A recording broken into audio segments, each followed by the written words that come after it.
नमस्कार. झेंडा मराठीचा या मराठी यूट्यूब चॅनलमध्ये आपल्या सगळ्यांचं मनपूर्वक स्वागत. आपलं हे चॅनल मराठीचा प्रसार आणि प्रचार करण्यासाठी काढलेलं यूट्यूब चॅनल आहे आणि जे लोक मराठीचा प्रसार आणि प्रचार करण्यासाठी झटतात अशा लोकांच्या कार्याची दखल आपण या यूट्यूब चॅनलच्या माध्यमातून घेत असतो.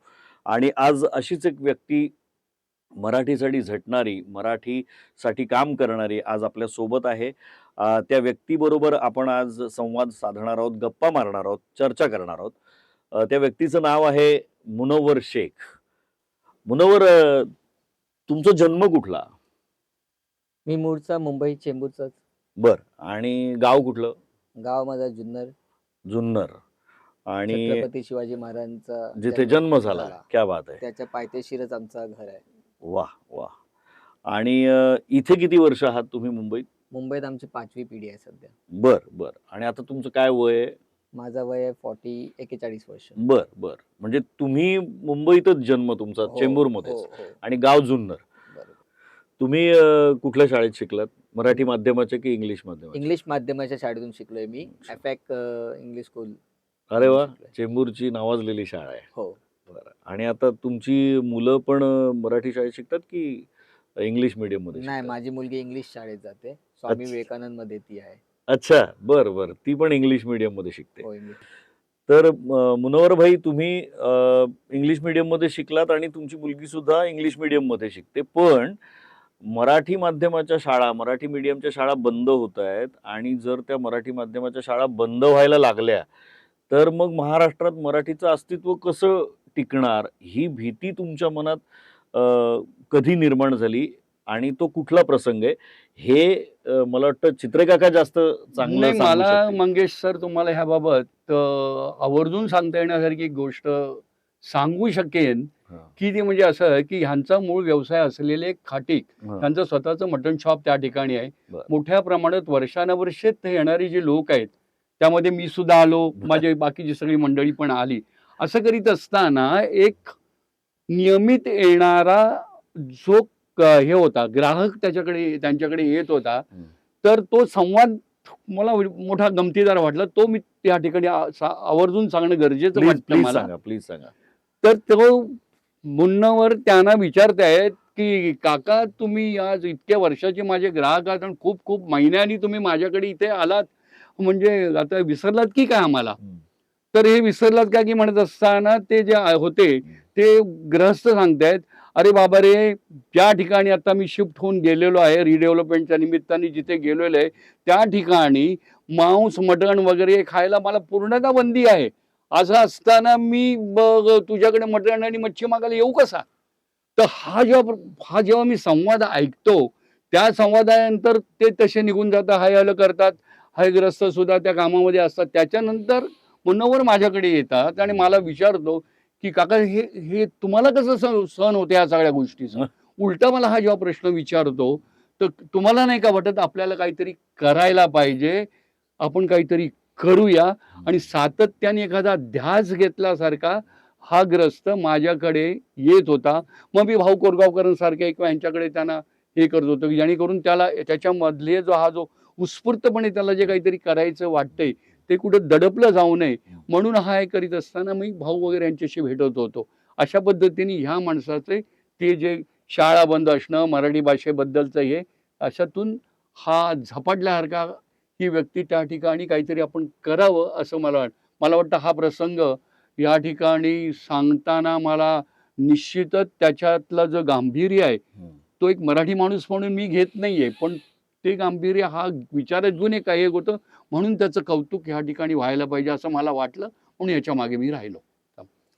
धन्यवाद चित्रे सर. तुम्ही हा प्रसंग सांगितलात आणि हा खरंच खूप गंभीर प्रसंग आहे, विचार करण्यासारखा प्रसंग आहे, की आपण महाराष्ट्रात राहतो, मुंबईत राहतो आणि आपण ज्या सोसायटीमध्ये राहतो तिथे आपल्याला मांस मच्छी खाता येणार नाही हे वेगळेच कोणीतरी लोक ठरवतात. हा मला असं वाटतं की विचार करण्यासारखा मुद्दा आहे. राजकारण्यांनी सुद्धा या मुद्द्याचा विचार करायला हवा. मुनव्वर भाई, तुम्ही या प्रसंगानंतर शाळेच्या प्रसंगाकडे आपण येऊया, की मराठी शाळा, मराठी मीडियमच्या, मराठी माध्यमाच्या शाळा बंद होणार आहेत किंवा त्याची विद्यार्थी संख्या कमी होते, हे तुमच्या लक्षात कधी आलं? तो काय प्रसंग आहे नक्की? बघा 2009-10 सालची वेळ होती ती. हं. तेव्हा म्हणजे आजपासून मला वाटतं एक 15-16 वर्षापूर्वीची गोष्ट आहे. 15-16 वर्षापूर्वीची गोष्ट आहे. ओके. आणि मी आणि माझे सहकारी म्हणजे मला माझ्या एका सहकारीला फोन आला की बाबा असं असं एक शाळा आहे. मी शाळेचं नाव नाही घेत आता इकडे.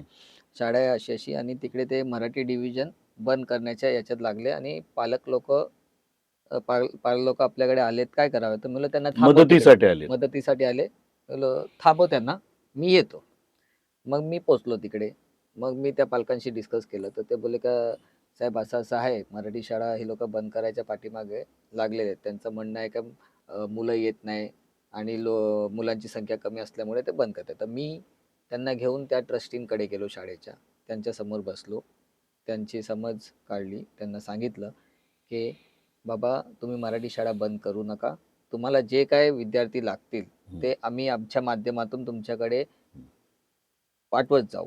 तर ते म्हणाले की आम्हाला दरवर्षी कमी कमी 40-50 मिनिमम ॲडमिशन आम्हाला हवे असतात. बरं.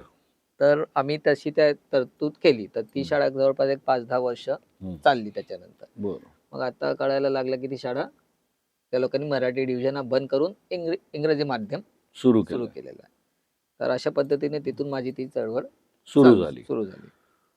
तर तुम्ही त्या वेळेला जे 40-50 विद्यार्थी शोधले, ते कसे शोधले? म्हणजे जे तुमच्या विभागातले होते, ज्यांना इंग्लिश मीडियममध्ये टाकण्यासाठी पैसे नव्हते किंवा ज्यांना खरोखर मराठी माध्यमाच्या शाळेत शिकायचं होतं, काय म्हणजे कसं असतो, आपल्याकडे बालवाडी हा प्रकार आहे. हं.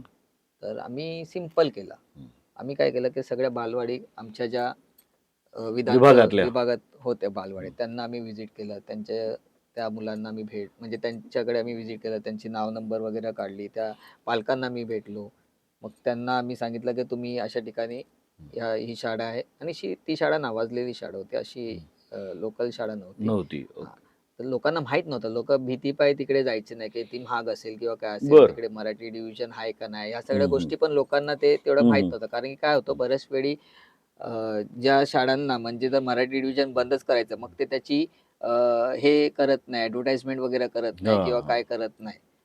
तर अशा पद्धतीने आम्ही ते हे केलं आणि त्यांना ते विद्यार्थ्यांना आम्ही ॲडमिशन त्या शाळेत घेऊन देतो. अशा पद्धतीने ते सगळी कामं आम्ही चालू केली. आणि मग त्यानंतर ही 15-16 वर्षापूर्वीची गोष्ट आहे. त्यानंतर ती शाळा मराठी माध्यमाची तुकडी 5-10 वर्ष चालली आणि त्यानंतर पुन्हा बंद झाली. हो, कसं असतो ना, की जर मी ठरवलं की मला शाळा मराठी डिव्हिजन बंदच करायचं, मग मी काय ना काहीतरी कारण ते बंदच करायला पाडणार. बरोबर. आता काय होतं की आता पेरेंट्स जे पालक आपल्याकडे आले पाहिजे किंवा काय असेल, तर अशी गोष्ट झाली पाहिजे. आता ते काय होतं, जे आले आमच्याकडे नक्कीच आम्ही त्यांची मदत केली. नक्की आम्ही त्यांना हे केलं आणि त्यांना शाळांमध्ये ऍडमिशन वगैरे सगळं करून दिलं. त्याचबरोबर आम्ही विद्यार्थ्यांसाठी अजून काय करता येईल ना, त्याच्यावरती पण आमची संघटना आहे युवा फाउंडेशन म्हणून, ते त्याच्यावरती काम करते सतत.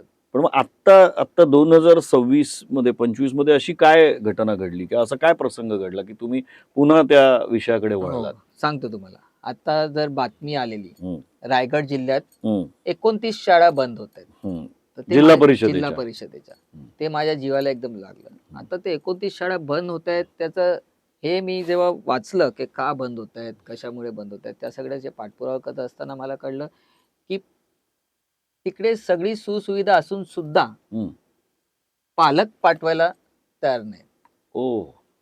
म्हणजे त्यांना नोटबुक पासून पाठ्यपुस्तक पासून सगळ्या गोष्टी तिकडे मिळत असताना, ते पण मोफत, तरी पालक पाठवत नाही. का? त्यांना मराठी मीडियम मध्ये शिकवायचं नाहीये मुलं? एक्झॅक्टली, त्यांना इंग्लिश मीडियम. त्याचं कारण असं आहे की त्यांना असं वाटतं का माझा मुलगा मराठी शाळेत गेल्यानंतर तो पाठी राहील.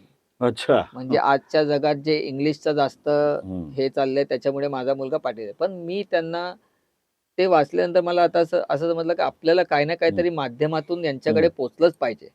मग झेंडा मराठीचा यांचा मी आभार व्यक्त करतो की त्यांनी मला बोलून घेतलं. माझी आवाज जे आहेत ते त्यांच्यापर्यंत ह्या माध्यमातून मी पोहोचवायचा प्रयत्न करणार आहे. आणि याच्यासाठी आमचे काका प्रदीप चित्रे काका हे माझ्या पाठीशी खंबीरपणे उभे आहेत. हम्म. आणि यांच्या बरोबर आम्ही झेंडा मराठीच्या माध्यमातून त्यांच्यापर्यंत पोहोचणार आहेत. त्यांना मला हे सांगायचं आहे की मराठीमधून शिकलेली कितीतरी व्यक्ती आहेत, ते अमेरिकाला आहेत, UK ला आहेत, कॅनडाला आहेत. ह्या सगळ्या गोष्टी चांगल्या पदांवर आहेत. चांगल्या पदांवर आहेत. हम्म. अशा ठिकाणी असताना तुम्ही म्हणजे मराठीला कमी लेखू नका आणि मराठी भाषेला कमी लेखू नका. बरोबर. आणि जे पुढारी जे नेहमी म्हणतात की मराठी जपा, मराठी भाषा जपा, कशी जपली जाणार? बरोबर. कशी जपली जाणार? जर मराठी शाळाच नाही वाचली जाणार तर मराठी जपली कशी जाणार? लोक आज घरी आपली मराठी लोक घरी हिंदीमध्ये बोलतात. हम्म. मुंबईत अशी परिस्थिती आहे. हम्म. मराठी कुटुंब आपल्या मुलांशी हिंदीमध्ये बोलतात, बोलतं, इंग्लिशमध्ये बोलतात. इंग्लिशमध्ये बोलतात, हिंदीमध्ये बोलतात. अशी परिस्थिती झालेली आहे. मग अशा वेळी आपल्याला ह्याच्यात पाऊल पुढे उचलायला पाहिजे. म्हणून ह्यासाठी मी आणि माझे सहकारी आम्ही हे चळवळ उभी केली, सुरू केली. सुरू केली. मग आता आपण म्हणजे तुम्ही आणि तुमचं युवा फाउंडेशन जे आहे ते रायगड जिल्ह्यात जाऊन काय पाऊल उचलणार आहात? त्या पालकांना भेटणार आहात, त्या शाळा चालवणाऱ्यांना भेटणार आहात? नक्की काय डोक्यात आहे तुमच्या? पहिला तर आम्ही रायगड जिल्ह्यामध्ये जाणार. ते हम्म. जे 29 शाळा आहेत त्यांना आम्ही आमचा पत्रव्यवहार करणार किंवा त्यांना जाऊन पहिला भेटणार. आमचे जे सहकारी रायगड जिल्ह्यामध्ये पण आहेत बरेचसे, त्यांना आम्ही सांगणार की तिकडे जाऊन त्यांना भेटा. हम्म. आता रमजान चालू असल्यामुळे मला जाता येत जाता येत नाही. नाही. तर रमजान जसं संपेल त्याच्यानंतर माझं पहिला हे असेल की येणाऱ्या म्हणजे जूनमध्ये शाळा चालू होईल नवीन याच्यात शैक्षणिक वर्षात. शैक्षणिक वर्षात. तर त्याच्या आधी मी तिकडे जाऊन त्यांच्याशी भेटणार, त्यांच्याशी बोलणार, त्यांची काय समस्या आहे ते जाणून घेणार. हम्म. त्याच्यानंतर त्याच्यावरती मी हम्म. तोडगा काढून त्यांना त्या शाळा बंद पडणार नाही याच्यात मी याची तुम्ही काळजी घ्याल, काळजी घेणार, खबरदारी दखल घ्याल. घेणार. त्या सगळ्या गोष्टी मी करणार. अशा पद्धतीने आमचा पुढचा नियोजन आहे. बर बर. मुनव्वर भाई, मला असं विचारायचंय की मुंबईत सुद्धा मराठी मीडियमच्या शाळा बंद पडत आहेत. म्हणजे मला असं वाटतं की 57 शाळा बंद पडल्या. तर तुम्ही रायगडच का निवडलं? म्हणजे मुंबई का नाही निवडली मग या कामासाठी? खूप चांगला प्रश्न तुम्ही मला विचारला. आता मुंबई शहर हा कसं आहे, कॉस्मोपॉलिटन आहे. बरोबर. पहिल्या लक्षात घ्या, मुंबई शहर हा कॉस्मोपॉलिटन आहे. विविध जाती धर्माची लोक इकडे राहतात. भाषा आणि खूप भाषिक वेगवेगळी भाषेची लोक इकडे राहतात. आता राहिला मूळ प्रश्न रायगड जिल्हा. हम्म. रायगड जिल्हा याच्यात जी आहे ती मराठी वस्ती, मराठी जास्त लोक आहे. जास्त आहे, संख्या जास्त आहे. संख्याबळ जास्त आहे. आणि जर रायगडमध्ये असं होत असलं, रायगड सारख्या जिल्ह्यामध्ये एवढा मोठा जिल्हा रायगड आहे, हम्म. त्याच्यात जर असं त्याची रायगड म्हणजे आपल्याला वाशीपर्यंत हम्म. पनवेलपर्यंत रायगड जिल्हा लागतो. बरोबर. म्हणजे मुंबईच्या बॉर्डरवर पर्यंत रायगड जिल्हा येतो. आणि रायगड जिल्ह्यामध्ये आपलीच इकडचीच मुंबईचीच लोक ती रायगड जिल्ह्यामध्ये गेली आहेत. बरोबर. तर त्याच्यामुळे मला असं वाटतं की तिकडे जाऊन पहिला ते काम करावा. हम्म. इकडे आमची संघटना काम करतेच आहे, इकडे नाही बरोबर. करत असं नाही. पण इकडे काम करत असताना हम्म. इकडचे जे पुढारी लोक आहेत हम्म. ते हस्तक्षेप करतात इकडे हम्म. कामात. हम्म. तिकडे जाऊन आम्ही पहिला तिकडनं ते काम करून त्यांना दाखवू. आणि इकडे पण दोन्ही ठिकाणी आम्ही काम करणार. असं नाही का इकडे नाही करणार किंवा तिकडे, पण तिकडे मराठी वस्ती असताना, मराठी लोकसंख्या जास्त असताना असताना तिकडे जर मराठी शाळा बंद बंद. पडतायत तर हे आपल्यासाठी दुर्दैव आहे. दुर्दैवाची गोष्ट आहे, विचार करण्यासारखी विचार गोष्ट आहे. करण्यासाठी. बरोबर आहे. तुम्हाला ह्या संपूर्ण चांगल्या कामामध्ये तुम्हाला नक्की यश मिळेल आणि यश मिळो ही झेंडा मराठीच्या वतीने मी शुभेच्छा व्यक्त करतो, धन्यवाद. सदिच्छा व्यक्त करतो. आणि तुमचं काम असंच तुम्ही न थांबता चालू ठेवा. आज इथे पण आम्ही प्रबोधन कुर्ला नावाची जी शाळा आहे ते भाऊ कोरगावकर चालवतात. ते आमचे खूप आवडते नेते आहेत असं म्हणायला हरकत नाही आमच्या विभागामधले. आणि ते मराठी माध्यमाची शाळा चालवतात, ही सगळ्यात मोठी गोष्ट आहे. आणि अत्यंत गोरगरीब घरातली मुलं या शाळेमध्ये शिकत आहेत आणि त्यांना अतिशय उत्तम पद्धतीनं शिकवलं जात आहे. तर मला असं वाटतं की कुठल्याही चांगल्या गोष्टीची सुरुवात ही आपण स्वतःपासून करायला हवी. जशी तुम्ही एका नवीन चळवळीची, एका चांगल्या गोष्टीची सुरुवात स्वतःपासून करताय. तुम्ही स्वतः रायगड जिल्ह्यात जाणार आहात, शाळा अधिकाऱ्यांना भेटणार आहात, शाळा चालवणाऱ्या संस्था चालकांना भेटणार आहात, पालकांना भेटणार आहात. मला असं वाटतं की हे स्वतःहून असं कोणी करत नसतं. आणि वेळ देत नसतं, पण या संपूर्ण धकाधकीच्या आणि वेगवान जगामध्ये तुम्ही हे काम करताय. खरंच तुमचं कौतुक वाटतं आणि कोणीतरी हे करायलाच हवं असं आपण नेहमी म्हणतो आणि असं म्हणून फक्त हातावर हात ठेवून बसतो, पण पुढे काहीच करत नाही. पण तुमच्यासारखे कार्यकर्ते जाणकार लोक आहेत म्हणूनच ही चळवळ मला वाटतं उभी राहील आणि खूप फोफावेल येत्या नक्कीच, काळामध्ये नक्कीच. महाराष्ट्रामध्ये, अशी मी सदिच्छा व्यक्त करतो, शुभेच्छा देतो आणि झेंडा मराठीच्या वतीने पुन्हा एकदा तुमचे इथे आल्याबद्दल आभार मानतो. धन्यवाद. धन्यवाद.